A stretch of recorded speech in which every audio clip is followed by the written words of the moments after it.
অধ্যায় 461 দয়ালু এবং উৎসাহী হ্যাংডম্যান। আগের চেয়ে ডেরিক এখন পরিষ্কারভাবেই অনেক বেশি চালাক হয়ে গিয়েছিল। সে শুধু কথার ওপর নির্ভর করে কোনো কিছুর বর্ণনা দেওয়ার বোকামি করল না। মিস্টার ফুলের অনুমতি পাওয়ার পর ডেরিক তার স্মৃতি থেকে বেশ কিছু দৃশ্য ফুটিয়ে তুলল। সে তার অভিযানের প্রক্রিয়া এবং গুরুত্বপূর্ণ বিষয়গুলো the hanged man, justice, the magician আর দ্য ওয়ার্ল্ডকে খণ্ড খণ্ড দৃশ্য হিসেবে দেখাল। তারপর সে সেই দৃশ্যগুলোর একটু ব্যাখ্যাও দিল। অন্ধকারে ভেঙে পড়া দেয়াল, ধ্বংসপ্রাপ্ত ভবনগুলোর মাঝ দিয়ে যাওয়া রাস্তা, পশুর চামড়ার লণ্ঠনের আলোয় ধুলোমাখা নীল আর সাদা পাথরের স্তম্ভওয়ালা প্রাচীন মন্দির, কুচকুচে কালো ক্রুশ থেকে উল্টো হয়ে ঝুলে থাকা মূর্তি, মানুষের পাপ নিজের কাঁধে তুলে নেওয়া ফলেন ক্রিয়েটরের মিউরাল, অস্বাভাবিক আকর্ষণীয় মাশরুম, বেদির কাছে থাকা মূর্তির হঠাৎ চোখ খুলে তাকানো এবং পেছনে লুকিয়ে থাকা হলুদ চুলের অল্প বয়সী জ্যাক। এই সব দৃশ্যগুলো একদম জীবন্ত আর বাস্তব হয়ে ট্যারোট ক্লাবের সদস্যদের চোখের সামনে ভেসে উঠল।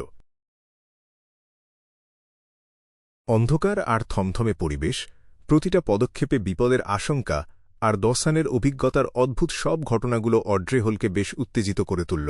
সে ডেরিকের কথাগুলো শোনার জন্য খুব আগ্রহী হয়ে উঠল। সিটি অফ সিলভারের চারপাশের অবস্থা তাহলে এমন। এটা আমার পড়া যে কোনো উপন্যাসের চেয়েও অনেক বেশি আকর্ষণীয়। রহস্য, অনিশ্চয়তা আর ভয়ের এক অদ্ভুত মিশ্রণ এটা।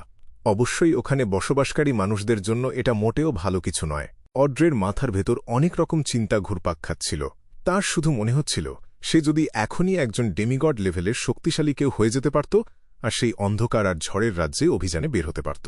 ক্লাইন মোরেত্তি সব দেখল আর আবেগপ্রবণ হয়ে একটা দীর্ঘশ্বাস ফেলল। সে দীর্ঘশ্বাস ফেলল কারণ এমন একটা পরিবেশে সিটি অফ সিলভারের এতদিন টিকে থাকাটা সত্যিই সহজ ছিল না। সে আরও দীর্ঘশ্বাস ফেলল কারণ লিটল সান এখনও খুব একটা চালাক নয় আর তার কোনো অভিজ্ঞতাও নেই। তা না হলে সে হয়তো পুরো ঘটনাটা একটা মুভি বা ডকুমেন্টারির মতো করে সবার সামনে তুলে ধরতে পারত। তাহলে সেটা আরও অনেক বেশি রোমাঞ্চকর আর আকর্ষণীয় হতো। তবে এভাবে বর্ণনা দিতে অনেক বেশি সময় লেগে যেত। সবাই মিলে এমন একটা মুভি দেখতে থাকলে আমার আধ্যাত্মিক শক্তি সেটা সহ্য করতে পারত না। তাছাড়া ধূসর কুয়াশার ওপরে যত বেশি সময় কাটানো হবে, বাইরের জগতে খারাপ কিছু ঘটার সম্ভাবনাও তত বেড়ে যাবে। ক্লাইন হঠাৎ নিজেকে বেশ ভাগ্যবান মনে করল। আলজার উইলসন চুপচাপ পুরো দৃশ্যটা দেখা শেষ করল আর গভীরভাবে ভাবতে লাগল। সে দ্য সানকে কয়েকটা গুরুত্বপূর্ণ বিষয় বেছে নিতে বলল, যাতে সেগুলো লম্বা ব্রোঞ্জের টেবিলের ওপরে দেখানো যায়। এর মধ্যে 6 জন অশুভ দেবতার বিরুদ্ধে ফলেন ক্রিয়েটরের প্রতিরোধের মিউরালটাও ছিল। এরা কোনো অশুভ দেবতা। আলজার বিদ্যুৎ জড়ানো, পায়ে কালো ঢেউ, পিঠে পাখির পালকের আলখাল্লা আর হাতে ত্রিশূল ধরা অক্টোপাসটার দিকে তাকিয়ে বলল। সে নিজের মনের ভেতর একটা হিসাব মেলানোর চেষ্টা করছিল। ডেরিক সততার সাথে মাথা নাড়ল। আমি জানি না, আমি ভেবেছিলাম তুমি হয়তো এদের চিনবে। অড্রে আর ফোর্সওয়াল একই সাথে সেদিকে তাকাল আর খুব মনোযোগ দিয়ে কয়েকবার দেখল, কিন্তু তারপরও তারা এদের সম্পর্কে কোনো ধারণা করতে পারল না। তারা প্রথমে ভেবেছিল যে এরা হয়তো সিটি অফ সিলভারের রূপকথার 8 জন প্রাচীন দেবতার মধ্যে 6 জন, কিন্তু তারা এটার কোনো মিল খুঁজে পেল না। কারণ সেই প্রাচীন দেবতাদের মধ্যে একটা ড্রাগন, একটা এলভস, একটা দৈত্য, একটা ফিনিক্স আর একটা অ্যানিহিলেশন ডেমনিক উলফ ছিল। অথচ মিউরালটাতে শুধুমাত্র একজন দৈত্যের ছবি ছিল। মিস্টার ফুল খুব গম্ভীরভাবে সেদিকে তাকাল আর তার চোখ দুটো ছোট হয়ে এল। নিজের মর্যাদার কথা চিন্তা করে সে প্রথমে মিউরালটার দিকে একবার শুধু চোখ বুলিয়ে নিয়েছিল, কিন্তু এখন সে বুঝতে পারল যে এখানে কিছু একটা গণ্ডগোল আছে। টিউডার পরিবারের মাটির তলার ধ্বংসাবশেষে আমি 6 দেবতার যে মূর্তিগুলো দেখেছিলাম, এগুলোর সাথে তার খুব মিল আছে। শুধু পার্থক্য হল সেগুলো ছিল স্বাভাবিক রূপ আর এগুলো হলো বিকৃত রূপ। মানুষের পক্ষে এগুলো সরাসরি দেখা সত্যিই একটু কঠিন, বিশেষ করে ধরিত্রী মাতা, লর্ড অফ স্টর্মস আর শাশ্বত প্রজ্জ্বলিত সূর্যকে। তাদেরকে শুধু অশুভ দেবতা হিসেবেই দেখানো হয়নি, বরং তাদেরকে কুৎসিত দানবের মতো করে তুলে ধরা হয়েছে। সত্যটা বুঝতে পেরে ক্লাইনের মনে হঠাৎ করে কোনো আলোকিত অনুভূতি হল না। সে আগেই ধারণা করেছিল যে ট্রু ক্রিয়েটর 6 দেবতাকে অপমান করবে আর তাদের রূপ বিকৃত করে দেবে। তবে এই মিউরালটা এখানে থাকার পেছনের কারণ আমি পুরোপুরি উড়িয়ে দিতে পারি না। আমি সবসময় ভাবতাম যে মূল দেবতাদের কোনো মানুষের রূপ নেই, শুধু তাদের প্রতীক আছে। কিন্তু টিউডর পরিবারের ধ্বংসাবশেষে ওই মূর্তিগুলো দেখার পর আমার সেই ধারণা বদলে গেছে। মনে হচ্ছে দেবতাদের রূপ তৈরির পেছনে একটা লম্বা ইতিহাস আছে আর এর মধ্যে অনেক গোপন রহস্য লুকিয়ে আছে। ক্লাইন স্বস্তির নিঃশ্বাস ফেলল যখন সে দেখল জাস্টিস খুব মনোযোগ দিয়ে মিউরালটা দেখছে আর মিস্টার ফুলের দিকে কোনো খেয়াল করছে না। যেহেতু এই ব্যাপারটা লিটল সানের ওই বারবার ফিরে আসা অদ্ভুত জীবন থেকে বের হওয়ার সাথে যুক্ত ছিল, তাই ক্লাইন সিদ্ধান্ত নিল সে যা জানে তা সবাইকে বলবে। অবশ্য লম্বা কোনো ভূমিকা দিয়ে মাটির তলার ধ্বংসাবশেষের 6 দেবতার মূর্তিগুলোর কথা বলা মিস্টার ফুলের মর্যাদার সাথে মানানসই ছিল না, তাই সে এই কাজটা করার জন্য দ্য ওয়ার্ল্ডকে নিয়ন্ত্রণ করার কথা ভাবল। আর দ্য ওয়ার্ল্ড এবং শার্লক মরিয়ার্টিকে একই লেভেলে নিয়ে আসার যে লক্ষ্য তার ছিল, এই কাজটা সেটার সাথেও মিলে যাচ্ছিল। মিস্টার ফুলের উচিত খুব রহস্যময়ভাবে শুধু বলা, এভারনাইট, সান, স্টর্ম, উইজডম, আর্থ, জায়ান্ট, তারপর আর কোনো ব্যাখ্যা না দেওয়া। ক্লাইন 2 সেকেন্ড ভাবল, আর তারপর দ্য ওয়ার্ল্ডকে তার ভাঙা গলায় বলতে দিল, আমিও এইরকম মূর্তি দেখেছি। সবার দৃষ্টি আকর্ষণ করার পর সে একটু থামল, আর তারপর বলল, চতুর্থ যুগের একটা ধ্বংসাবশেষে অভিযানে গিয়েছিলাম তখন। অড্রে খুব আগ্রহী হয়ে উঠল, তবে সে নিজেকে সংযত রাখল। মিস্টার ওয়ার্ল্ড, মূর্তিগুলো কেমন ছিল? তুমি কি সেগুলো আমাদের দেখাতে পারবে? তবে তুমি যদি না চাও বা এর বদলে কিছু চাও, তাহলে সেটা নিয়ে কথা বলা যেতে পারে। তার কোনো দরকার নেই, কারণ এটা হয়তো আমারও কিছু সন্দেহ দূর করতে পারে। দ্য ওয়ার্ল্ড অদ্ভুতভাবে একটু হাসল। সে মিস্টার ফুলের কাছে একটা অনুরোধ করার ভান করল, আর অনুমতি পাওয়ার পর সে 6 দেবতা আর তাদের পবিত্র প্রতীকের মূর্তিগুলো সবার সামনে ফুটিয়ে তুলল।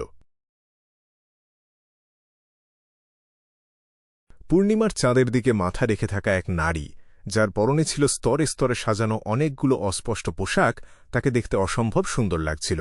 তার লম্বা কালো স্কার্টের ওপর তারার আলোর মতো ছোট ছোট বিন্দু ছিল, ঠিক যেন রাতের আকাশ। আর তার ঠিক ওপরেই ছিল সেই পরিচিত অ্যাভারনাইটের পবিত্র প্রতীক।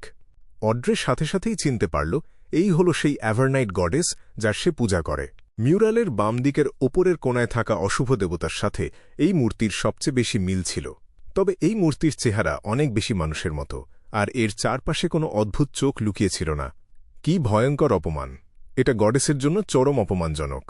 অড্রে একটু রেগে গেল, তবে সে দ্রুত নিজেকে শান্ত করল। সবচেয়ে কুখ্যাত অশুভ দেবতা হিসেবে ট্রু ক্রিয়েটর তার অনুসারীদের দিয়ে গডেসের রূপ বিকৃত করবে, এটাই স্বাভাবিক। কিন্তু মাটির তলার ধ্বংসাবশেষে গডেসের মানুষের মতো একটা মূর্তি থাকবে কেন? সবাই তো বলে যে মূল দেবতাদের শুধু প্রতীক থাকে। অড্রে একটু ভুরু কুঁচকাল আর গভীর চিন্তায় ডুবে গেল। আলজার যেন নতুন কিছু বুঝতে পারল। সে একটা দীর্ঘশ্বাস ফেলে বলল, তাহলে মিউরালগুলোতে 6 দেবতার বিকৃত রূপ দেখানো হয়েছে। অতীতে সত্যি সত্যি তাদের মানুষের মতো রূপ ছিল। হয়তো এই কারণেই চার্চগুলো সবসময় ফোরসেকেন্ড ল্যান্ড অফ গড খুঁজে বের করার চেষ্টা করে এসেছে। আর ফোরসেকেন্ড ল্যান্ড অফ গড সম্ভবত সন্ন্যাসীর গভীরে কোথাও লুকিয়ে আছে। হ্যাঁ, এটা নিশ্চয়ই স্বাভাবিক অবস্থায় নেই, তা না হলে দেবতাদের চোখে এটা পড়বে না, এমনটা হতেই পারে না। আলজার মনে মনে ভাবল। দ্য সান প্রথমে একটু অবাক হল, তারপর সে ব্যাপারটা বুঝতে পারল। মিস্টার হ্যাংডম্যান, তোমরাই কি আগে এই দেবতাদের কথা বলেছিলে, Evernight goddess, lord of storms? The hanged man সম্মতি দিয়ে বলল, পৃথিবীর ধ্বংসের সাথে তাদের কি সম্পর্ক? আমাদের এই জায়গা ঈশ্বর ত্যাগ করেছেন, এর সাথেই বা তাদের কি সম্পর্ক? ডেরিক অবচেতনভাবেই প্রশ্নগুলো করে বসল। দুর্ভাগ্যবশত কেউ তাকে এর কোনো উত্তর দিতে পারল না। ফোর্স বিভ্রান্ত হয়ে তার হাত তুলল। God of steam and machineries এখানে নেই কেন? সে এই দেবতাকেই বিশ্বাস করত। উত্তর আর দক্ষিণ মহাদেশে 7 দেবতা সব সময়ই সমান ছিলেন। শোনা যায় যে god of steam and machineries, যাকে গড অফ ক্রাফটসম্যানশিপও বলা হয়, সে চতুর্থ যুগের আগে জন্ম নেয়নি। অবস্থা দেখে মনে হচ্ছে কথাটা সত্যি, আর তার জন্মের সময়টা সম্ভবত চতুর্থ যুগের শেষ দিকে ছিল, প্রথম বা মাঝামাঝি সময় নয়। দ্য হ্যাংডম্যান কিছু ব্যাখ্যা আর কিছু অনুমানের মিশেলে কথাগুলো বলল। এমন বিষয়গুলো নিয়ে কথা বলতে তার খুব ভালো লাগছিল, আর সে সেটা লুকাতেও পারছিল না। তাহলে ব্যাপারটা এই রকম। ফোর্স একটু অপরাধ বোধ করল, কারণ সে কখনো স্টিম অ্যান্ড মেশিনারিজ বাইবেল মন দিয়ে পড়েনি, আর তার বিশ্বাসটা শুধুমাত্র জীবনযাপনের একটা উপায় হয়ে দাঁড়িয়েছিল। ডেরিক আগের বিষয় নিয়ে আর কোনো কথা বাড়াল না। সে জিজ্ঞেস করল, এই মিউরালটাই কি আসল ব্যাপার? হতে পারে। তুমি এটা ভেঙে ফেলার চেষ্টা করতে পারো, তবে সাবধান, প্রধান যেন তোমাকে সন্দেহ না করে। দ্য হ্যাংডম্যান তাকে বলতে যাচ্ছিল যে সে যেন 6 দেবতার কোনো সম্মানসূচক নাম উচ্চারণ করার চেষ্টা না করে, তা না হলে তারা সরাসরি ফোরসেকেন্ড ল্যান্ড অফ গডে নেমে আসতে পারে। তবে একটু ভেবে সে বুঝতে পারল যে লিটল সান আসলে সেই সম্মানসূচক নামগুলো জানেই না। ঠিক আছে, তোমাকে ধন্যবাদ মিস্টার হ্যাংডম্যান, তুমি সবসময় খুব দয়ালু আর উৎসাহী। আর জাস্টিস, দ্য ম্যাজিশিয়ান আর মিস্টার ওয়ার্ল্ড, তোমরাও একইভাবে খুব দয়ালু। ডেরিক আন্তরিকভাবে তাদের সবাইকে ধন্যবাদ জানাল। দয়ালু, উৎসাহী। দ্য হ্যাংডম্যান কয়েক মুহূর্তের জন্য বুঝতে পারল না যে সে কি বলবে। এই প্রথম কেউ তাকে নিয়ে এমন শব্দ ব্যবহার করল।